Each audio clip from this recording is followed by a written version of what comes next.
భీమవరం అనే గ్రామంలో 2 కుటుంబాలు ఉండేవి. ఒక కుటుంబానికి యజమాని గోపాలం, అతని భార్య దుర్గ పరమ గయ్యాళి, అతని చెల్లెలు సుమతి. ఆ సుమతికి పక్షవాతం వచ్చి ఒక కాలు చెయ్యి పడిపోయింది.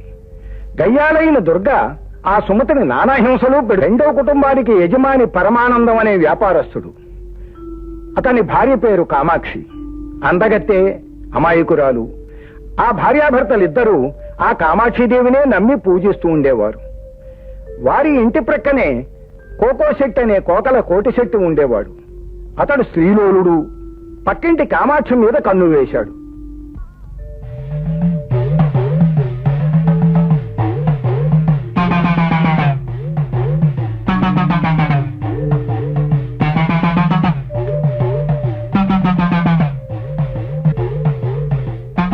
తల్లి కామాక్షి, వ్యాపార నిమిత్తం నేను గుంటూరు వెడుతున్నాను. నెల రోజుల వరకు తిరిగి రాను. నా భార్య కామాక్షి పాలేదో మజ్జిగేదో తెలుసుకోలేని అమాయకురాలు. నిన్నే నమ్మి నీ మీద భారం వేసి నీకు అప్పగించి వెడుతున్నాను. నా భార్య క్షేమాన్ని, మానాన్ని, నా కుటుంబ గౌరవాన్ని నీవే కాపాడాలి తల్లి.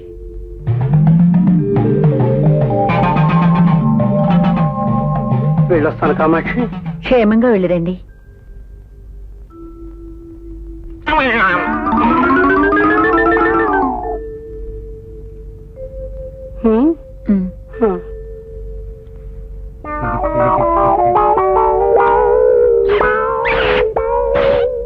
ఆకలి ఆకలి దాహం.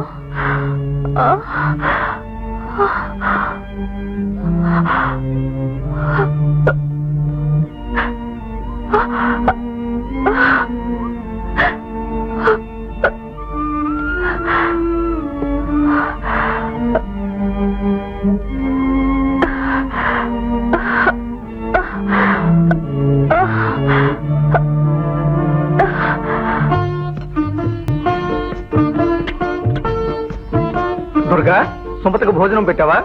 మీ చెల్లెలకి పెట్టకుండా చేన్నంతా నేను నా బిడ్డ మెక్కుతాం అనుకుంటున్నారా? ఆ బిడ్డ ఆకలి నాకు తెలీదా? గంట క్రితమే సుమతికి అన్నం పెట్టాను.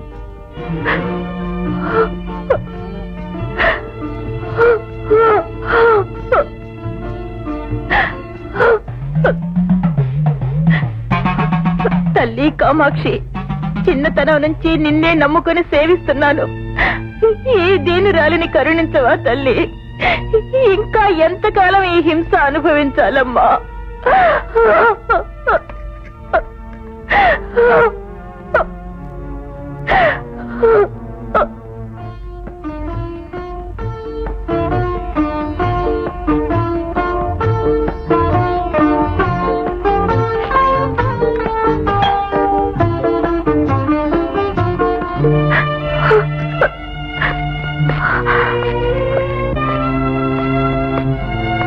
సుమతి, పొద్దున్నే మీ వదిన చేత తైలం రాయించుకున్నావమ్మా? తైలం రాయడమే కాదండి, మాత్రలు కూడా మింగించాను. 1 సంవత్సరం పాటు ముప్పొద్దులా ఈ తైలం పూస్తే పడిపోయిన కాలు చెయ్యి బలం పుంజుకుంటాయని వైద్యుడు చెప్పాడమ్మా. దుర్గా, క్రమం తప్పకుండా ముప్పొద్దులా రాయాలి. అలాగేనండి. అంతకన్నా నమ్మతి ఎంత తొందరగా కోలుకుంటే అంత మంచిది కదండి.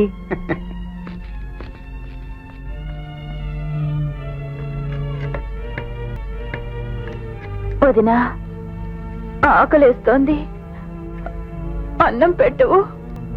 సుమతి, నేను వెళ్ళి నీకు అన్నం తీసుకొస్తాను. ఈలోపు ఈ చావిడంతా కొంచెం చిమ్మమ్మా.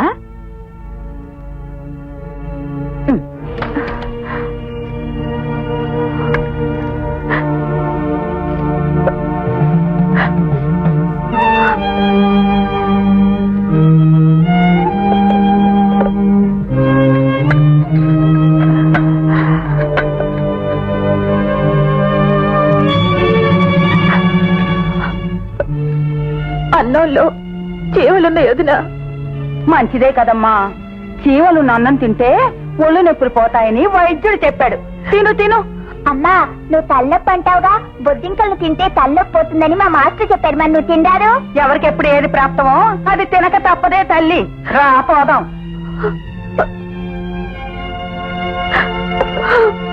Oh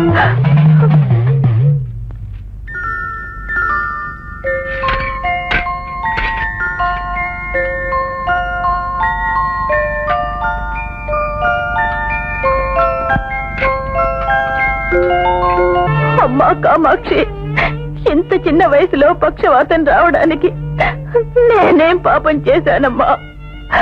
పూటకు పట్టెడన్నం తినే యోగం కూడా లేకుండా చేసి నన్నెందుకమ్మా ఇలా ఏడిపిస్తున్నావు?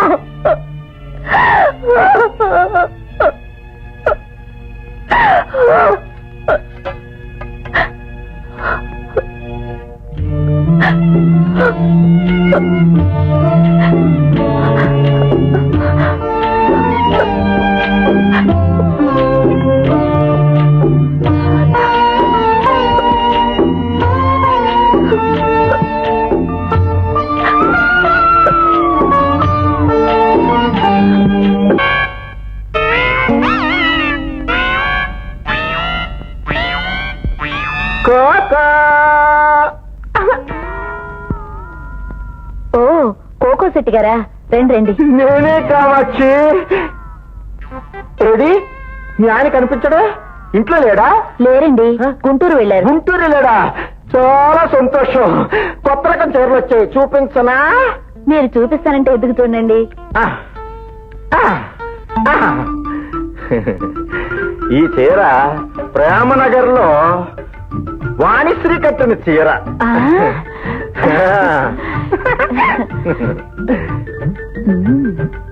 ప్రేమాభిషేకంలో శ్రీదేవి కట్టిన చీర. బాగుందా? ఈ చీర ప్రేమ మందిరంలో జయప్రద కట్టిన చీర.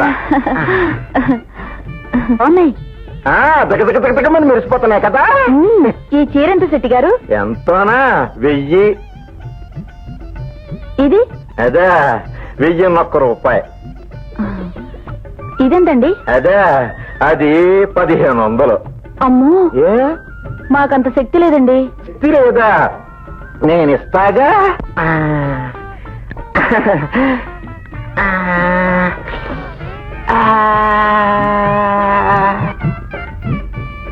ఏమిటి శెట్టి గారు అలా గుటకలు మింగుతున్నారు?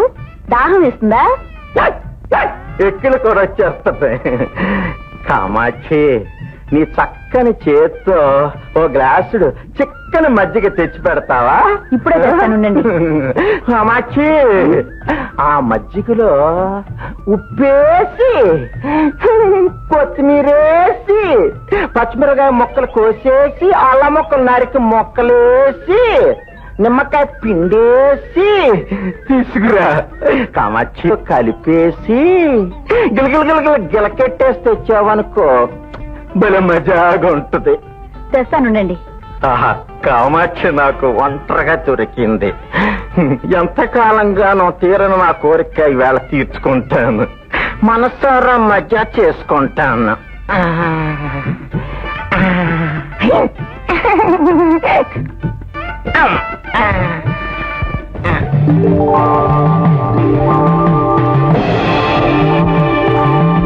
వీరభద్ర, తెలిసింది మాతో.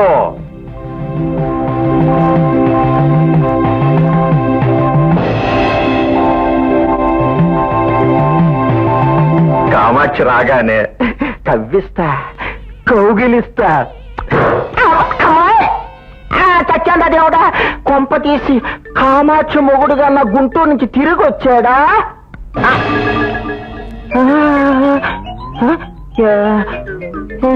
ఎవరు లేరే. నన్నెవరు కొట్టారబ్బా? ఆయన ఈ భూప్రపంచంలో ఈ కోకోను కొట్టే ధైర్యం ఎవరికుందిలే. కామాక్షి ఇంకా రాలేదే. ఎవర్రా నన్ను కొట్టింది? ఎవరూ లేరే. కొంప తీసి పైనుంచి పెంకి ఏదైనా పడిందా? పెంకే పడుంటే నా తల మీద పడ్డ పెంకు కింద పడి ఇక్కడే అక్కడో ఎక్కడో చోట ఉండాలి కదా. ఎక్కడా లేదేంటి? ఇంతకీ నన్ను ఎవరు కొట్టినట్టు? ఎందుకు కొట్టినట్టు? ఎలా కొట్టినట్టు? కామాక్షి,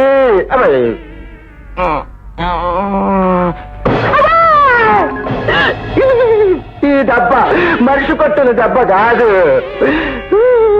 భూత బాబాయ్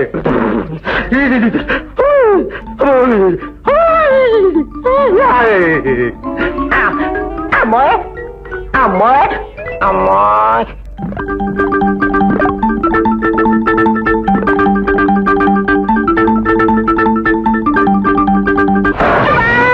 అయ్యో కోకో సెట్ గారు ఇదేమిటండి నా కాళ్ళ మీద సాష్టాంగ పడ్డారు లేవండి ఇదిగో మజ్జిగ పొల్లటి మజ్జిగ కోకో సెట్ గారు నీ బట్టలు కూడా తీసుకెళ్ళండి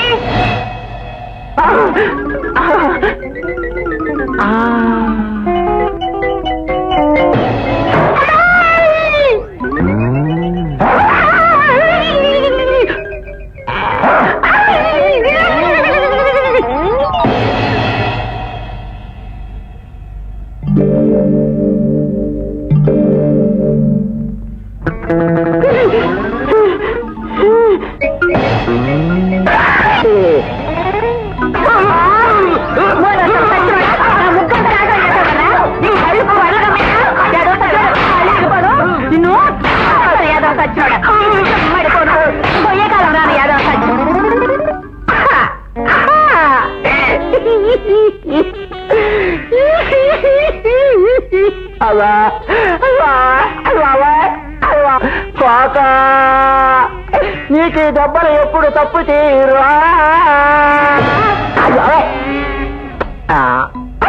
ఒరే గుండిగా అయ్యి బాబాయ్ ఈ గుండిగాడు నన్ను విడిచిపెట్టాడు లేదు బాబాయ్